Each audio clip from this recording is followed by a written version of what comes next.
ठंड में शहरी देवरानी की बालकनी में सुहाग रात। अपनी फेवरेट बालकनी में खड़ी होकर ठंड में ठंडी ठंडी हवा कितनी आसम लगती है। शगुन अपनी बालकनी में लगे पर्दे को सरकाती है। आज तो बालकनी में ठंड बहुत ज्यादा है। शगुन को अपनी बालकनी से बहुत प्यार है। उसने वहाँ छोटे छोटे फूल के गमले लगाए हैं, काउच, टेबल, अपने सॉफ्ट टॉयज, एक छोटा सा एक्सटेंशन चूल्हे वाला किचन और मूवीज देखने के लिए एक छोटा स्क्रीन भी लगाया है। My lovely balcony, I love you my balcony. एक बार के लिए मैं अपने फोन के बिना रह सकती हूँ, पर अपनी बालकनी के बिना नहीं रह सकती हूँ। शगुन अपनी बालकनी सजा रही होती है, तभी शगुन की बहन रानी आती है। दीदी, आप हमेशा अपनी बालकनी में क्यों दिमाग लगाते रहते हैं? कभी बालकनी के बाहर भी निकलो, आपकी बालकनी से भी सुंदर सुंदर जगह हैं। तो इतनी कांप क्यों रही है? रुक, मैं अपनी बालकनी का हीटर चालू करती हूँ। रानी बैठती है और शगुन बालकनी का हीटर चालू करती है। आपने अपनी बालकनी में हीटर भी लगवा लिया? मेरी बालकनी से ज्यादा सुंदर और अच्छी जगह मेरे लिए कोई नहीं है। मेरी बालकनी मेरे कमरे से कम है क्या? बल्कि कमरे से ज्यादा सुकून तो बालकनी में है। हाँ दीदी, शादी की रात आपके पति आपको कमरे में ढूंढेंगे और आप बालकनी में पौधों को हल्दी वाला दूध पिलाना और कहना, माय स्वीट बालकनी। अरे, सब्जियों के आलू समझा है क्या कि किसी के साथ भी मिल जाऊं? मैं अपनी बालकनी के लिए बहुत लॉयल हूँ। मैं अपनी बालकनी में सुहाग रात भी मना सकती हूँ। ओह माय गॉड दीदी, इतनी ठंड में भी आप अपनी बालकनी के लिए बहुत क्रेजी हो। तभी हाथ में खाने की प्लेट लिए शारदा आती है। अरे, तू अपनी दीदी को बुलाने आई थी या साथ बैठकर बालकनी में गप्पे मारने? मम्मी, मैं बालकनी में दीदी को डाइनिंग टेबल पर नाश्ता करने के लिए बुलाने ही आई थी। मम्मी, डाइनिंग टेबल पर मेरी बालकनी जा सकती है क्या? किचन का सारा सामान तो एक बार में डाइनिंग टेबल पर आता नहीं है। तेरी इतनी बड़ी बालकनी कहाँ से आ जाएगी?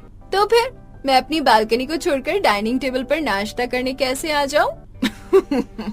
मुझे पता था ये बालकनी पगलू यही कहेगी, इसीलिए मैं तेरी प्लेट यहीं लेकर आ गई हूँ। लीजिए मैडम, अपनी बालकनी में बैठकर खा लीजिए। शगुन अपनी प्लेट लेकर बैठकर नाश्ता करने लगती है। इसी तरह कुछ दिन बीतते हैं और फिर एक सुबह। अरे शारदा, मैं कब से शगुन को ढूंढ रहा हूँ, कहाँ है वो? आपने दीदी को उसके कमरे में देखा था? हाँ, देखा था। उसके कमरे में भी नहीं थी।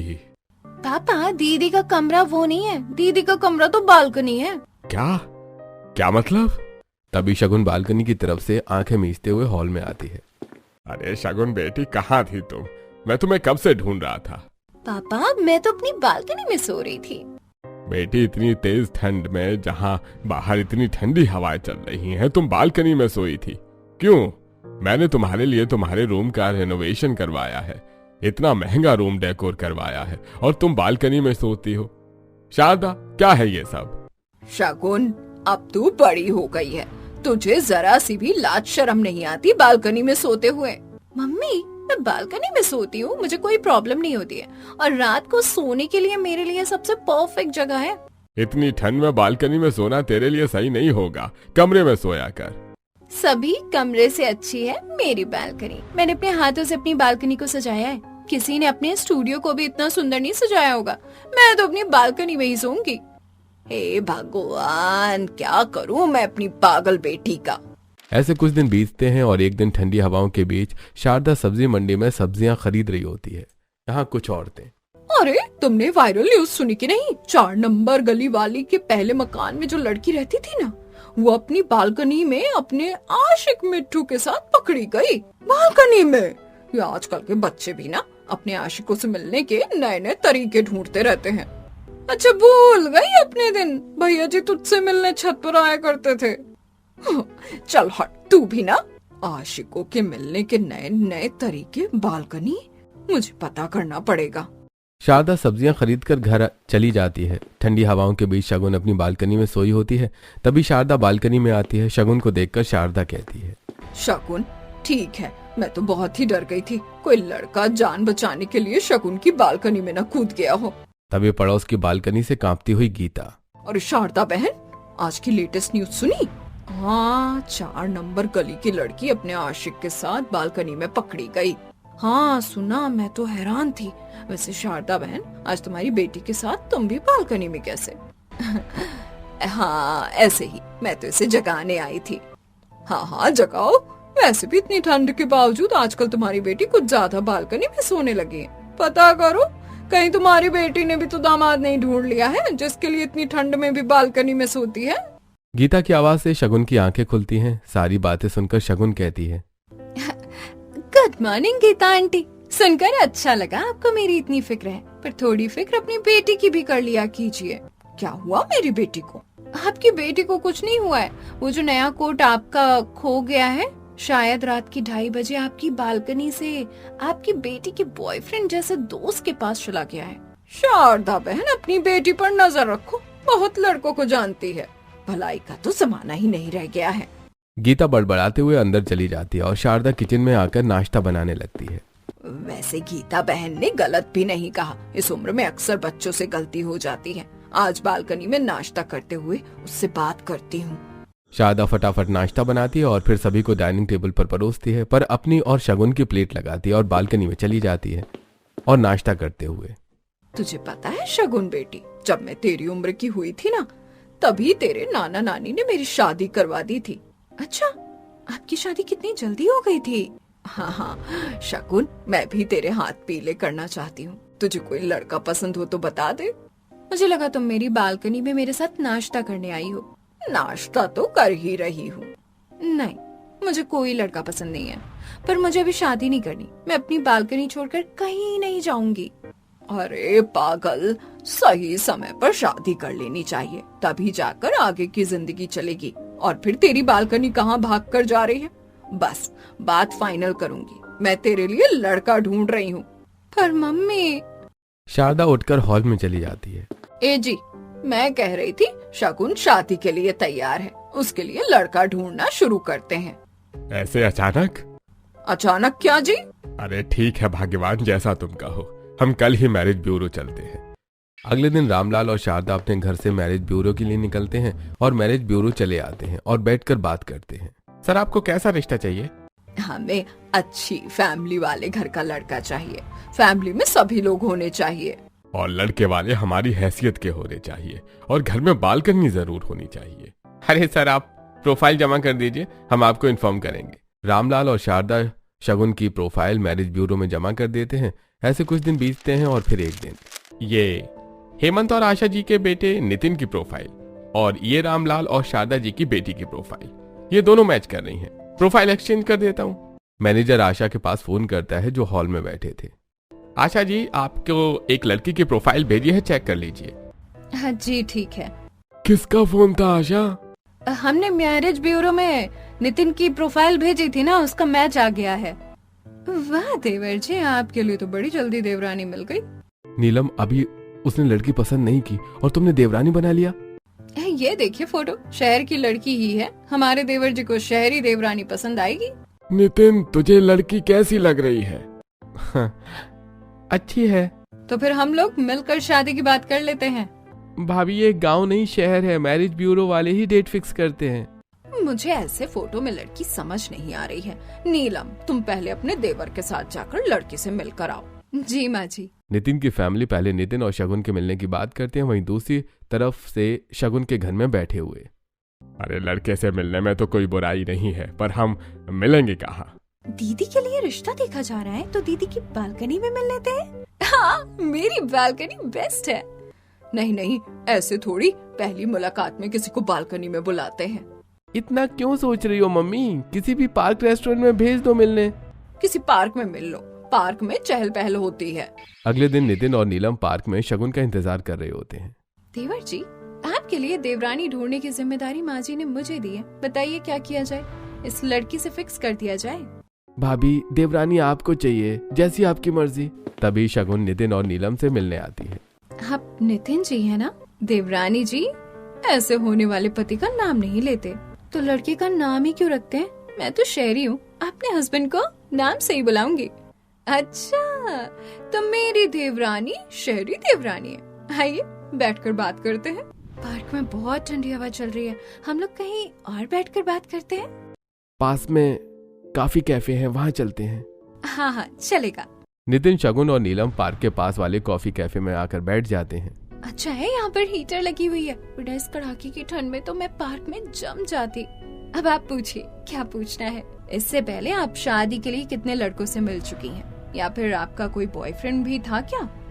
मैं पहली बार किसी लड़के से मिलने आई हूँ और कभी मेरा कोई बॉयफ्रेंड भी नहीं रहा। आपकी फेवरेट जगह कौन सी है? मेरी बालकनी। बालकनी? बालकनी? हाँ, मेरी बालकनी मुझे बहुत ज्यादा पसंद है। आप लोग मेरे साथ चलिए, मैं आपको अपनी बालकनी दिखाती हूँ। बालकनी में क्या खास बात है? पहले ये तो बताओ, तुम्हें मेरे देवर जी कैसे लगे? अच्छे हैं। और देवर जी, आपको मेरी देवरानी जी कैसी लगी? भाभी, जब आपने देवरानी बोल ही दिया है तो बना भी लीजिए। नितिन और शगुन एक दूसरे को पसंद कर लेते हैं। शगुन ये बात अपने घर में बताती है, वहीं नितिन भी ये बात अपने घर में बताता है और अगले दिन अपने परिवार के साथ शगुन का हाथ मांगने उसके घर आता है। सब बैठते हैं, चाय नाश्ता लगता है। जी, शगुन को तो बुलाइए। रानी, जाओ दीदी को बालकनी से बुला लाओ। मेरी शहरी देवरानी हमेशा बालकनी में ही रहती है क्या? तभी बालकनी की तरफ से शगुन आती है। आपकी बेटी तो काफी सुंदर है। हाँ जी, हमारी बिटिया सुंदर के साथ साथ गुणी भी है। जी आशा जी, हमारी बिटिया आपके परिवार को जोड़ कर रखेगी। नीलम बता रही थी काफी होनहार लड़की है। मुझे और नीलम को भी लड़की पसंद है। हमें भी भाभी पसंद है। जी, मेरे बेटे और पूरे परिवार को आपकी बेटी बहुत पसंद आई है। हमें ये रिश्ता मंजूर है। आप लोगों को हमारा बेटा पसंद है? हाँ, हमें भी आपका बेटा पसंद है। लड़का लड़की तो एक दूसरे से मिल ही चुके हैं, तो रिश्ता पक्का करते हैं। बिल्कुल, हम पंडित जी से बात करके शादी की रस्में और शादी की डेट निकलवा लेते हैं। नितिन का परिवार रिश्ता पक्का करके अपने घर चला जाता है और अगले दिन शगुन ये बात फोन कॉल पर अपने दोस्तों को बताती है। ये गलत बात है, अकेले अकेले हमारे लिए जीजू पसंद कर लिया। तो बड़ी छुपी रस्तम निकली। रुक, हम शाम को ही तुझसे मिलने आते हैं। शाम के 5 बजे आयशा और निशा शगुन के घर आती हैं। शगुन, जल्दी हीटर चला, बहुत ठंड है यार। अरे तुम लोग पहले अंदर तो चलो। शगुन आयशा और निशा को अपनी बालकनी में लेकर आती है। अरे कमरे से लेकर चल, वहाँ रजाई ओढ़ के बैठूंगी। बालकनी में क्यों लेकर आ गई? अरे क्योंकि बालकनी मेरी हैप्पी प्लेस है। तो क्या चाहती है, तेरी शादी में हम डांस ना करें? शगुन मुंह बनाकर हीटर चालू करती है और आयशा निशा को रजाई देती है। अब ठीक है, तूने तो अपनी बालकनी को मिनी रूम ही बना दिया है। मुझे मेरी बालकनी बहुत पसंद है। शादी के बाद सुहागरात भी बालकनी में ही मनाएगी क्या? मैं बालकनी में कुछ भी कर सकती हूँ, सुहागरात भी मना सकती हूँ। तो बालकनी को लेके पूरी पागल हो गई है। पागल तो मैं हूँ, क्योंकि बालकनी मेरी फर्स्ट लव है। इसी तरह शगुन आयशा और निशा से बातें करती है, वहीं दूसरी तरफ आशा नीलम से। बहुत ठंड बढ़ने वाली है, अपनी शादी की तारीख से पहले अपनी शहरी देवरानी को शादी के लहंगे, कपड़े, जूते, चप्पल सब चीज की खरीदी करवा दे। ठीक है माँ जी, मैं भी जाऊंगी शॉपिंग करवाने। ठीक है नंदन जी, अच्छे से गर्म कपड़े पहन लीजिए, बाहर बहुत ठंड है। फिर नीलम शगुन के घर फोन करती है। माँ जी ने कहा है शगुन को शादी के जोड़े और गहने और बाकी सारा सामान शगुन को साथ ले जाकर उसकी पसंद का खरीदवा दें। बेटी, तेरी ही देवरानी बनने वाली है, जहाँ लेकर जाना है जा, बस ठंड से बचे रहना तुम लोग। ठीक है माँ जी, अब देवरानी जी को बता दीजिए, हम गाड़ी लेकर आपके घर के नीचे आते हैं। ठीक है नीलम बेटी। इतना कहकर शारदा फोन रख देती और बालकनी में शगुन के पास आती है। अरे अब तो तेरी शादी होने वाली है, अब तो बालकनी को छोड़। मम्मी, शादी के बाद वैसे भी मैं अपनी बालकनी से दूर हो जाऊंगी, अभी तो मुझे मेरी बालकनी में रहने दो। नहीं नहीं, शादी के बाद अपनी बालकनी यहाँ छोड़कर जाने की कोई जरूरत नहीं है। हम तेरी बालकनी को तेरी डोली के ऊपर रख देंगे, अपने साथ लेकर जाना। काश ऐसा हो पाता मम्मी, मैं ये बालकनी अपने साथ ले जा पाती। चुप कर। अच्छा, शुरुआत किसने की थी? अब ये बताओ, यहाँ क्यों आई थी? लड़के वालों ने कुछ बताया है क्या? अरे तेरी जेठानी का कॉल आया था, शॉपिंग के लिए बोल रही थी। नीचे आई होगी रेडी होकर, जा नीचे। शगुन अपनी बालकनी में तैयार होती है और अपनी जेठानी के साथ गाड़ी में बैठकर लहंगे की दुकान आ जाती है। बोलिए मैडम, क्या दिखाऊं आपको? ये मेरी होने वाली देवरानी है, इसके लिए सुंदर सुंदर ब्राइडल लहंगे दिखाइए। हाँ जी बिल्कुल बिल्कुल। अरे छोटू, हीटर चालू कर और 2 गर्मा गर्म चाय बोल। बोलिए देवरानी जी, अपनी शादी में कैसा लहंगा पहनेंगी? मुझे ऐसा लहंगा चाहिए जिसमें बालकनी का डिजाइन हो। हाँ, बालकनी के डिजाइन वाला लहंगा? ऐसा तो कोई लहंगा नहीं है। तो फिर आप मेरे लहंगे में मेरी बालकनी का डिजाइन बनवा दीजिए। देवरानी जी, इतनी ठंड में जो मुफ्त की चाय मिलने वाली थी वो आपकी वजह से नहीं मिलेगी। अरे पर भाई साहब, आपके पास जो अच्छा ब्राइडल लहंगा है वो दिखाइए। ये देखिए कुछ ब्राइडल लहंगे, अब ये सारे ट्रेंड में है। भाभी इन लहंगों में से ही कोई भी लहंगा पसंद कर लीजिए। हाँ, इन लहंगों पर भी डिजाइन अच्छी है। भाई साहब साथ में कुछ बढ़िया साड़ियाँ भी दिखा दीजिए। शगुन लहंगा पसंद कर लेती है और नीलम उस लहंगे का पेमेंट कर देती है। शादी के कपड़ों की शॉपिंग तो पूरी हो गई। बड़ी भाभी बाकी शॉपिंग कल करेंगे। हाँ जेठानी जी, बाकी की शॉपिंग कल करेंगे। ठीक है, तो कल हम लोग गहनों और जूते सैंडल की शॉपिंग करेंगे। चलिए देवरानी जी, आपके घर पहुंचा दूं। शाम हो रही है, ठंड बढ़ने वाली है। कहीं देवर जी ये ना कहें कि मेरी बीवी की तबीयत खराब कर दी। नीलम और पायल शगुन को उसके घर पहुंचा देती हैं। शगुन अपने घर में सभी को अपने लहंगे और साड़ियाँ दिखाती है। अच्छा खासा खर्च किया है तेरी जेठानी ने। दीदी सोने के दाम बढ़ गए हैं कल 1-2 एक्स्ट्रा गहने खरीद लेना। और कहना मेरी बालकनी के लिए है। रानी की बात पर सभी हंसने लगते हैं। शगुन अपनी बालकनी में अपने बिस्तर पर आकर सो जाती है। अब अगले दिन आशा पायल से कहती है, आज तुम लोग गहने खरीदने जाओगी? हाँ मम्मी, मैं भी चलूंगी तुम्हारे साथ। तुम लोग गहने नहीं खरीद पाओगी। आशा उन लोगों के साथ गहने खरीदने जाती है और गहना खरीद कर घर आ जाती है। ऐसे ही 2 दिन बीत जाते हैं। शादी की शॉपिंग पूरी हो जाती है और घर में हल्दी रस्म की बात शुरू होती है। हल्दी की रस्म ही तो करनी है, इतना क्या सोचा आप लोग, घर में ही कर लीजिए। हाँ, यहाँ पर छत पर कर लीजिए, बाहर गार्डन में कर लीजिए, कहीं पर भी कर लीजिए। अरे छत पर या गार्डन पर बहुत ठंड होगी, किसी मैरिज हॉल में हल्दी की रस्म कर लो। हाँ ठीक रहेगा, सभी मेहमानों की व्यवस्था भी मैरिज हॉल में ही हो जाएगी। ठीक है, मैं मैरिज हॉल बुक कर लेता हूँ और सभी मेहमानों को भी उसी मैरिज हॉल में बुला लेता हूँ। तुम लोग हल्दी और दूसरी रस्मों के फंक्शन की तैयारी करो। शादी की रस्म में और शादी के लिए नितिन का परिवार मैरिज हॉल बुक करता है। वहीं दूसरी तरफ शगुन का परिवार वाले, हम लोग शादी की रस्में कहाँ करें? इतनी सारी जगह है, कहीं पर भी कर लेते हैं। हाँ, छत पर कर लीजिए, बाहर गार्डन में कर लीजिए, कहीं पर भी कर लीजिए। छत पर या गार्डन पर बहुत ठंड होगी, ऐसी जगह रस्म रखो जहाँ शगुन को ठंड न लगे। तभी शगुन आती है। क्या बातें कर रहे हैं आप लोग?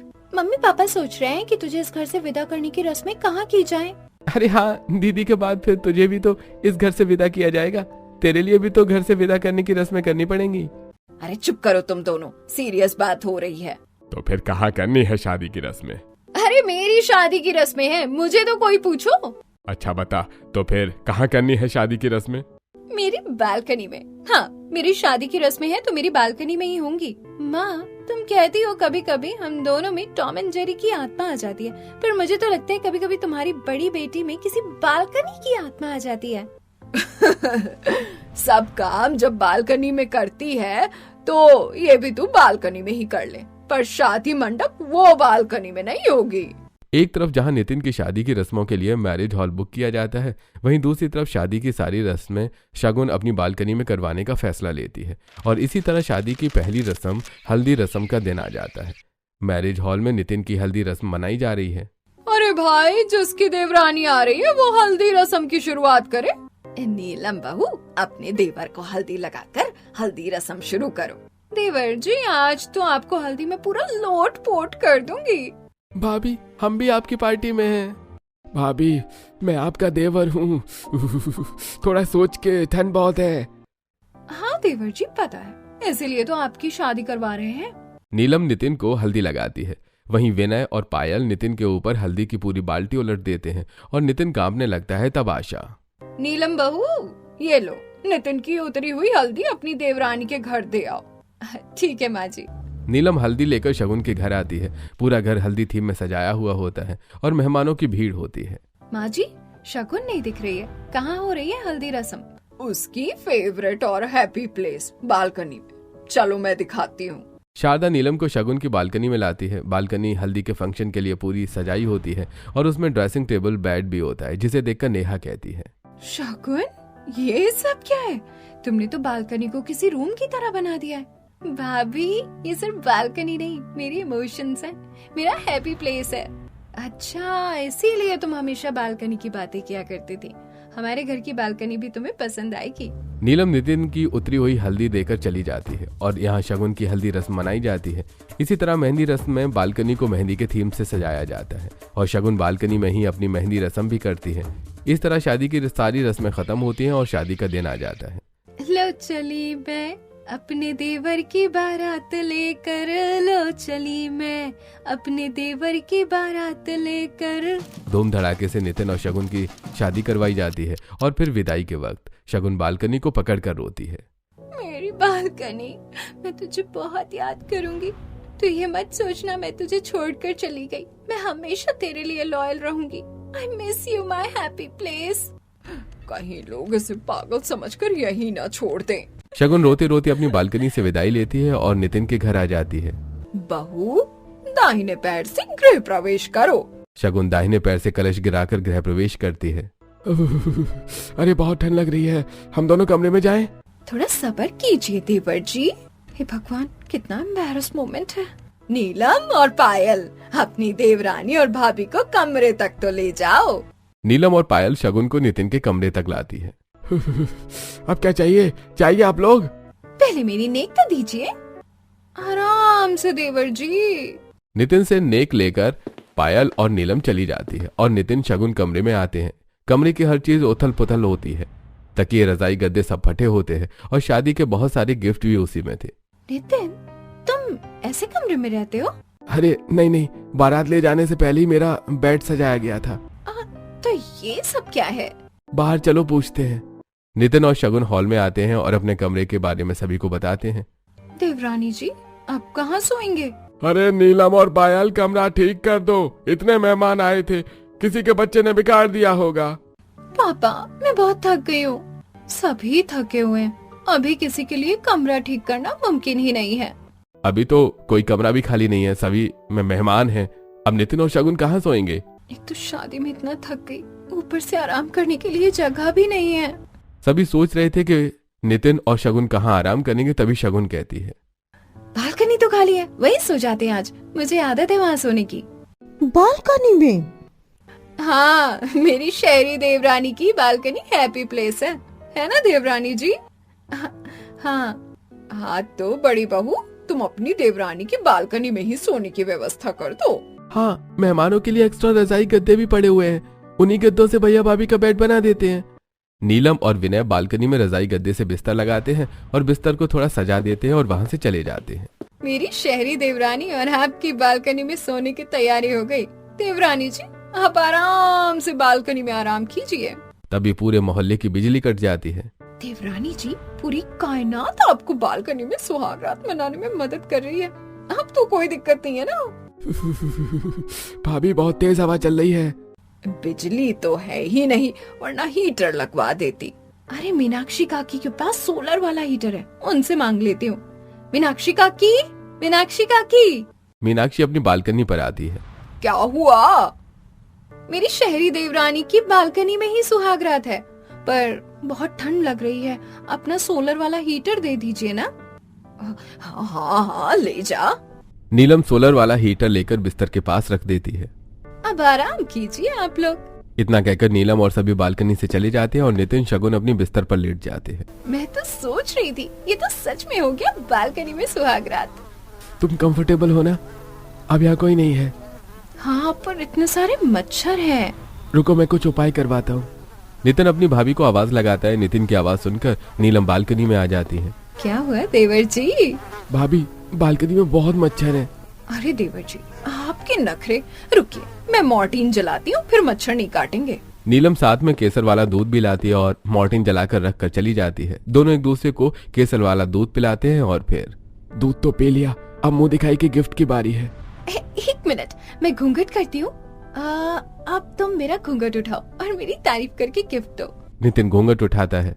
ये चांद सा रोशन चेहरा, बालों का रंग सुनहरा, ये झील सी नीली आंखें, कोई राज है इनमें गहरा, तारीफ करूं क्या उसकी जिसने तुम्हें बनाया। अरे ये कौन कथा गा रहा है? ये सुनकर शगुन हंस देती है और नितिन चुप हो जाता है और टॉर्च से इधर उधर देखता है तो उसे भागते हुए कोई दिखता है। फिर वो गिफ्ट में लाया एक नेकलेस अपने हाथों से शगुन के पहनाता है। तभी वॉचमैन आता है और जब वो लाइट उनकी बालकनी पर करता है तो दोनों को देखकर हंस देता है और चला जाता है। ये देखकर दोनों एक दूसरे से दूर हो जाते हैं। नितिन लेट जाता है और सारी रजाई लपेट लेता है। मुझे भी ठंड लग रही है, मुझे भी रजाई दो। अरे तुम कंफर्टेबल हो तो हम लोग रजाई शेयर करें। हाँ। नितिन और शगुन एक ही रजाई ओढ़ लेते हैं। चलो सो जाओ। मुझे लगता है कोई हमें देख रहा है। अरे यहाँ कोई नहीं है, हम यहाँ सो सकते हैं। तभी अंधेरे से कुछ फुसफुसाने की आवाजें आती हैं। फोन की फ्लैश लाइट जलाओ, जरूर कोई है। नितिन फ्लैश लाइट जलाता है। आसपास की बालकनियों पर 4-5 महिलाएं और छत से कुछ लड़के नितिन और शगुन की बालकनी पर टकटकी लगाए बैठे थे, जो फ्लैश लाइट देखकर भाग जाते हैं। मैं बालकनी में नहीं सो सकती हूँ। ये बात तुम अपनी फैमिली से करोगी या मैं? अरे रात के 3 बजे यहाँ आकर हमारी स्वागरात प्लान करने लगेंगे। शगुन गुस्से में बालकनी से उठकर कमरे में चली जाती है। बेड पर पहले सामान हटाकर सो जाती है। अगले सुबह नितिन और शगुन दोनों को सर्दी हो जाती है। सुहागरात के बाद ही सर्दी हो गई, वो भी दोनों को। ऐसा क्या हुआ कल? कुछ नहीं हुआ कल। ऐसी बालकनी में कोई सुहागरात कैसे मना सकता है? देवरानी जी, आपको तो बालकनी पसंद है। मुझे मेरी बालकनी पसंद है, जिसे मैंने तैयार किया है। ऐसी नहीं जहाँ लोग रात के अंधेरे में सुहागरात देखने आते हैं। शगुन का गुस्सा देखकर सभी उसे शांत करते हुए कहते हैं, देवरानी जी, आज रात फिर आपकी बालकनी में सुहागरात मनाएंगे, और इस बार मैं आपकी बालकनी की तरह इस बालकनी को सजाऊंगी। रात होती है। नीलम शगुन को दूध का गिलास देकर बालकनी में भेजती है। बालकनी में एक सुंदर सजा हुआ बेड होता है, 2 हीटर लगे होते हैं और चारों तरफ से बालकनी घिरी होती है। दूध पीकर नितिन और शगुन बालकनी में सुहागरात मनाते हैं।